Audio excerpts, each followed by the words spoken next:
Hello everyone. आज हम बात करेंगे, today will be discussing about today's newspaper, जो कि 3 जून का न्यूज़पेपर है 2022 का।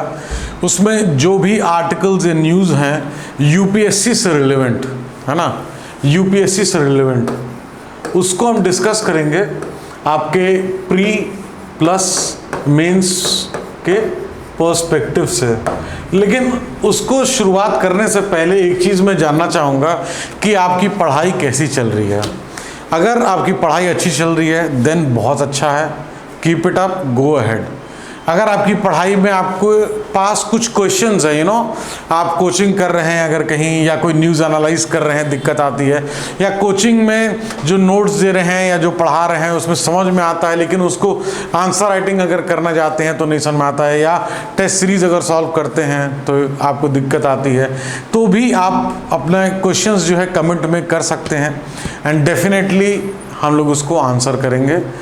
Coming back to the topic जो कि आज के न्यूज़ का है, no language is less than Hindi and English. What does it mean? It means, इसका मतलब ये है कि कोई भी लैंग्वेज एक लाइन समान है, कोई भी लैंग्वेज ऊपर नहीं है, कोई भी लैंग्वेज नीचे नहीं है। पहला एक बेसिक अंडरस्टैंडिंग अगर एक लेमैन्स उसमें समझें तो इसका मतलब ये है। यानी यहाँ पे एक क्लियर इंडिकेशन है ऑफ द लिंग्विस्टिक इक्वालिटी। यहाँ लिंग्विस्टिक इक्वालिटी की क्यों बात हो रही है? बिकॉज अगर हम देखते हैं जो मोड ऑफ कम्युनिकेशन है, मोड ऑफ इंस्ट्रक्शन है ना, या जो भी मोड ऑफ क्या बोलते हैं पढ़ाने का तरीका है, या जो भी चीज़ें बुक्स में जिस लैंग्वेज में लिखी हैं वो मोस्टली या तो हिंदी, इंग्लिश या फिर रीजनल लैंग्वेजेस को यहाँ बढ़ावा देने की बात हो रही है। और रीजनल लैंग्वेज में भी बहुत से स्टेट्स ऐसे हैं जो कि बहुत इनोवेटिव तरीके से चीज़ों को हैंडल कर रहे हैं। इस आर्टिकल में साफ साफ मेंशन्ड है कि किस तरीके से आपका जो, अगर उड़ीसा का एग्जाम्पल लिया गया है कि उसमें with the help of tribal language, regional language, mode जो इंस्ट्रक्शन है या जो बुक्स में जो मटेरियल है उनको ट्रांसफॉर्म किया गया, उनको ट्रांसलेट किया गया, सो दैट कि जो लैंग्वेज बैरियर है या रीडिंग में जो दिक्कत है अगर किसी पर्टिकुलर लैंग्वेज को लेके,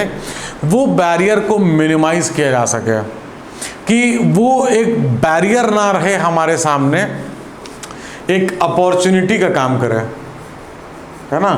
ये एक कहीं ना कहीं एक एजुकेशन स्टैंडर्ड के तरफ भी दिखा रहा है, और प्लस साथ में ये चीज़ें कैसे इम्प्लीमेंट हो सकती हैं when we think about the vast country like India and a diverse country like India. तो ये ओनली एंड ओनली संभव है with the help of technology, है ना। टेक्नोलॉजी के यूसेज से हम इस चीज़ों को काबू पा सकते हैं, ट्रांसलेट कर सकते हैं, रीजनल लैंग्वेजेस में भी ट्रांसलेट करके चीज़ों को ईजिली अंडरस्टैंडेबल कर सकते हैं। देखिए, सबसे बड़ी चीज़ क्या है? सबसे बड़ी चीज़ ये है कि किसी भी चीज़ को हम पढ़ें, अगर हम समझ नहीं पाएंगे तो एक कहीं ना कहीं हमारे सामने दिक्कत आएगी।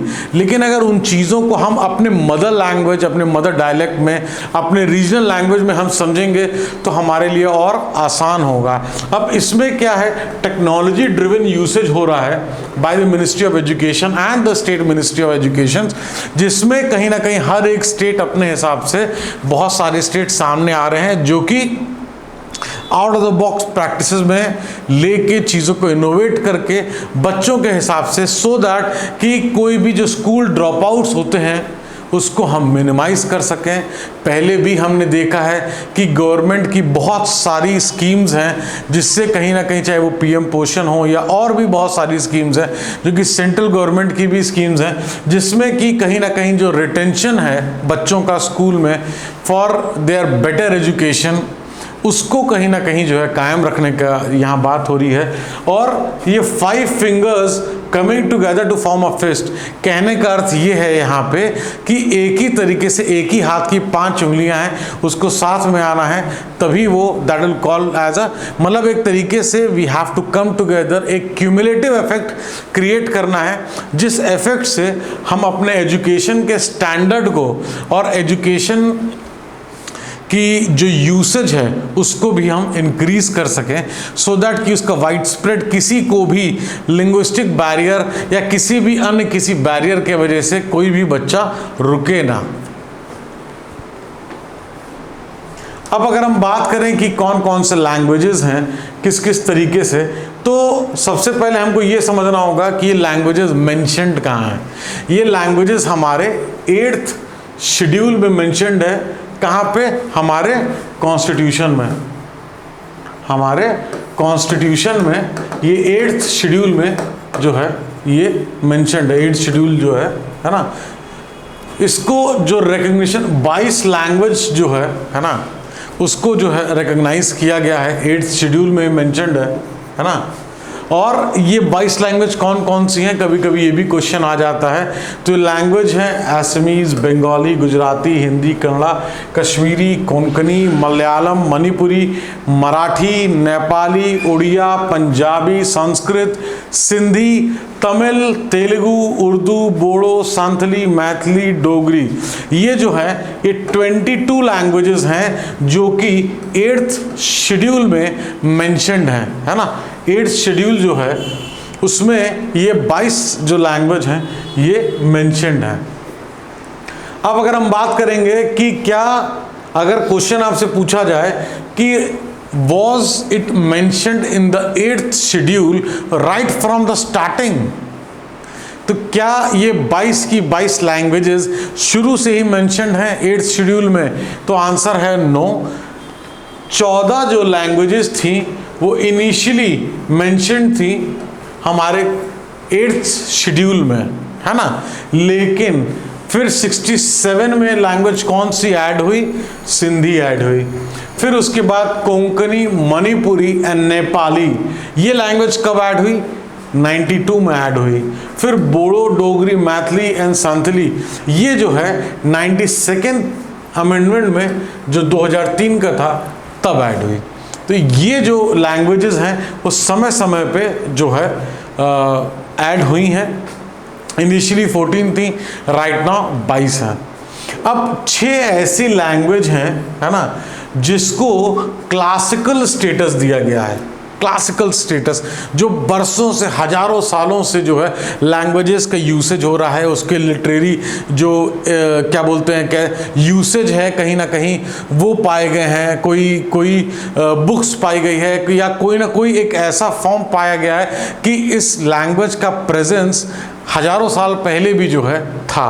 तो कौन कौन सी language? This is very very important when it comes to the pre. तो तमिल लैंग्वेज को क्लासिकल लैंग्वेज घोषित किया गया कब? 2004 में। संस्कृत को घोषित किया गया 2005 में। कन्नड़ा को घोषित किया गया 2008 में। तेलुगु को घोषित किया गया 2008 में। Malayalam was in 2013। ओडिया को करा गया डिक्लेयर 2014 में। इनको क्या डिक्लेयर किया गया? They were declared as the classical status. ये भी जो है ये क्लासिकल लैंग्वेज, ये भी आपका 8th शेड्यूल में ही है। ये बहुत कंफ्यूज हो जाते हैं लोग कभी कभी कि क्या क्लासिकल लैंग्वेज किसी अलग शेड्यूल में है? नहीं, even these are mentioned in the 8th schedule. अब ये एक बहुत इंपॉर्टेंट आर्टिकल है ना। इससे क्या है, डायरेक्टली पहले तो हम यहाँ समझेंगे कि ये आर्टिकल क्या बोलना चाहता है, एंड प्लस यहाँ पे हम गवर्नर की कुछ पावर्स देखेंगे। बहुत बार हमने देखा है कि कहीं ना कहीं गवर्नर की पावर्स को जो है एक क्वेश्चन मार्क कहीं ना कहीं लगता है।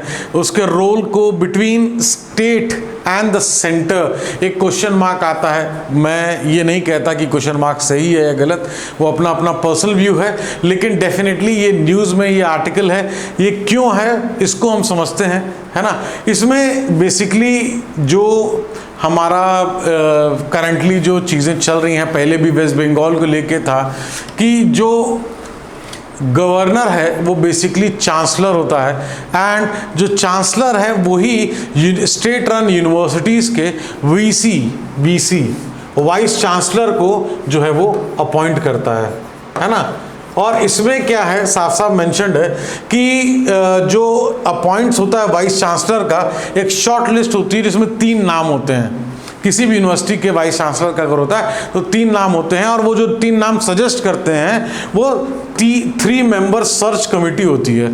तो 3 मेंबर सर्च कमेटी होती है, वो 3 नेम सजेस्ट करती है, उसमें से गवर्नर अपने हिसाब से जो चीज़ें सूटेबल लगती हैं अपने हिसाब से एक पर्सन को वीसी जो है अपॉइंट करते हैं। यहाँ एक चीज़ बोली जा रही है कि तमिलनाडु गवर्नमेंट ने एक बिल पेश किया है जो कि गवर्नर के एसेंट के लिए वेट कर रहा है।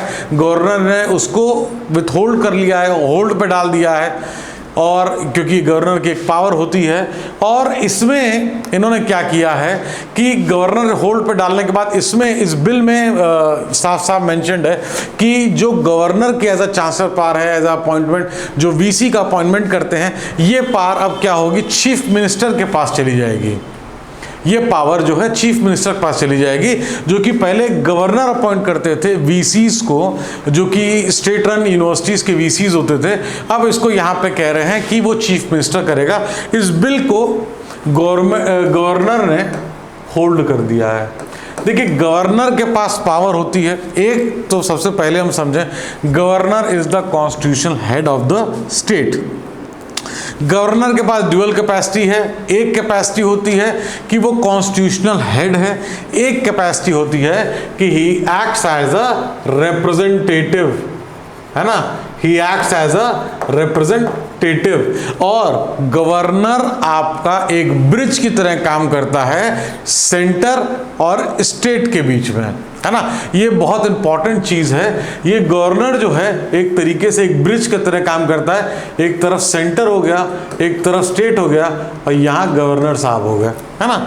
और अगर हम गवर्नर का जो सबसे एक बात करें कि क्वेश्चनेबल चीज़ है कि गवर्नर का सिक्योरिटी ऑफ टेन्योर की बात करें तो नॉर्मल जो टेन्योर होता है 5 साल का होता है, लेकिन गवर्नर का जो सिक्योरिटी ऑफ टेन्योर है वो डेफिनेटली नहीं होता है। वो president on the advice of council of ministers, जिसका हेड डेफिनेटली प्राइम मिनिस्टर होता है, उनसे डिस्कस करके गवर्नर को अपने पोस्ट से हटाया जा सकता है और ट्रांसफ़र भी किया जा सकता है। इन चीज़ों के ऊपर सिक्योरिटी ऑफ टेन्योर अगर रहे तो कहीं ना कहीं जो सेंटर के तरफ जो इंक्लिनेशन है हो सकता है कि वो कम हो या अनबायस्ड रूप से चीज़ें चल सकें, because there is no security of tenure. और उसके बाद, हालांकि इतना आसान नहीं है गवर्नर को ऐसे हटा देना, बट डेफिनेटली चीज़ें हैं। एक ओवरऑल व्यू की हम लोग बात कर रहे हैं। अगर हम बिल की बात करें तो गवर्नर एक है कि बिल पे अपना एसेंट, है ना, बिल पे अपना एसेंट दे दे। एसेंट मतलब क्या होता है? एसेंट मतलब यस। एक होता है गवर्नर बिल को रिजेक्ट कर दे। अब रिजेक्शन में क्या होता है कि अगर हाउस फिर से पास कर दिया बिल, तब governor is bound to pass that bill, ठीक है। लेकिन एक तीसरा है जिसमें गवर्नर क्या करेगा, गवर्नर होल्ड कर देगा।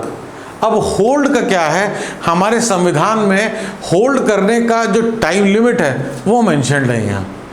अब गवर्नर, यहाँ पे भी देखिए यही चीज़ हो रही है। यहाँ पे जो हम लोग इसमें ये न्यूज़ की बात कर रहे हैं तमिलनाडु गवर्नमेंट की, यहाँ पे भी यही हो रही है कि जो तमिलनाडु गवर्नमेंट के जो बिल्स हैं इसको गवर्नर ने होल्ड पे डाल दिया है। अब होल्ड का कोई लिमिट नहीं है कि वो कब तक होल्ड डाल सकते हैं, वो एट द गवर्नर के अपने डिस्क्रिशन के ऊपर है, अपनी मर्जी के ऊपर है। तो यहाँ पे इस वजह से ये चीज़ें डिस्कस करी जा रही हैं। ये या तो पास है या तो नहीं है ना। और प्लस तीसरा है जो कि अटमोस्ट इम्पॉर्टेंट है, होल्ड। और होल्ड की वजह से ही ये न्यूज़ में आया है। गवर्नर डेफिनेटली हर साल या कहीं ना कहीं देखा जाता है कि गवर्नर के पावर से क्वेश्चंस आ जाते हैं कि उसके पावर एंड डिफरेंट फंक्शंस। अरे बहुत से लोग गवर्नर और एलजी के पावर में कंफ्यूज होते हैं। Governor is the head of the state and LG जो है एक एडमिनिस्ट्रेटिव पोस्ट है ना। He is not the head of the state या हेड ऑफ द यूटी, वो एक एडमिनिस्ट्रेटिव पोस्ट है। तो ये भी एक नोट कर लीजिए। और प्लस ये जो चीज़ें हैं गवर्नर से रिलेटेड, ये यूनिवर्सिटी के लिए वजह से, यूनिवर्सिटी के वीसी की वजह से न्यूज़ में थी, लेकिन इसमें हमने गवर्नर की कुछ पावर्स को भी डिस्कस किया। गवर्नर का रोल में अगर कोई क्वेश्चनिंग करता है या कभी न्यूज़ में आता है तो किस वजह से करता है, सेंटर एंड स्टेट के रोल के वजह से जो है कहीं ना कहीं वो चीज़ आती हैं। इस चीज़ को हमने इस आर्टिकल में देखा। अब अगर हम बात करें इंडिया एंड इजराइल, अब डेफिनेटली ये इंडिया एंड इजराइल का जो रिलेशन है, जब से हम लोग ने 30 इयर्स कंप्लीट किए हैं अपने, है ना, तब से बहुत ज़्यादा न्यूज़ में है और कहीं ना कहीं एक बहुत important defence partner, strategic partner हमारा इजराइल है ना। और इसमें कहीं ना कहीं बहुत समय से हमारी बात चल रही है एक फ्री ट्रेड एग्रीमेंट के लिए, है ना, एक फ्री ट्रेड एग्रीमेंट के लिए, जो कि अब ऑलमोस्ट फाइनल स्टेज पे जो है बताया जा रहा है। तो ये फ्री ट्रेड एग्रीमेंट के बारे में बात हो रही है और हमेशा से इजराइल जो है हमारा एक बहुत बड़ा सप्लायर रहा है, जो कि डिफेंस के इक्विपमेंट्स हो, चाहे मिसाइल्स हों या और भी इक्विपमेंट्स हैं जो भी डिफेंस के, वो बहुत बड़े अमाउंट में हम प्रोक्योर करते हैं इजराइल से।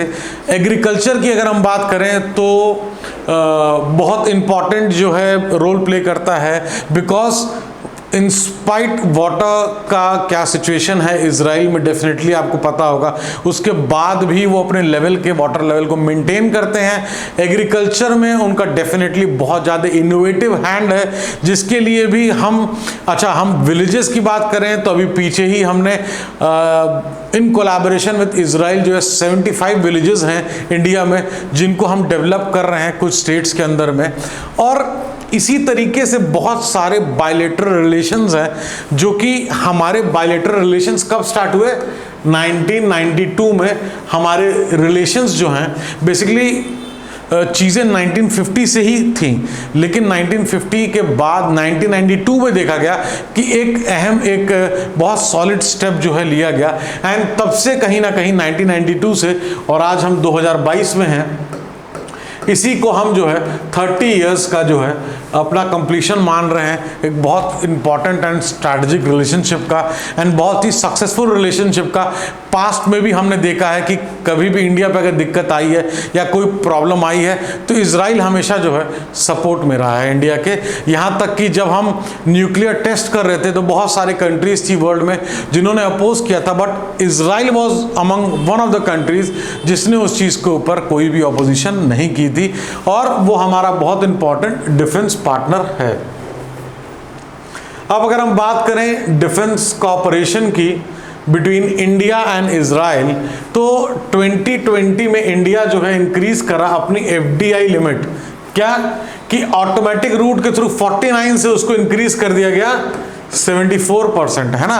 और इंडिया का एक बहुत मेजर जो है डिफेंस पार्टनर है इजराइल, और एनुअल आर्म जो सेल है वो more than $1 billion, can you imagine, $1 billion से भी ज़्यादा जो है ये सेल है, और ये बहुत इंपॉर्टेंट हमारा डिफेंस पार्टनर है। और इंडिया की DRDO और Israeli aerospace industries are collaborating on developing, DRDO और इजरायली का aerospace industries collaborating on developing surface to air mission system, है ना।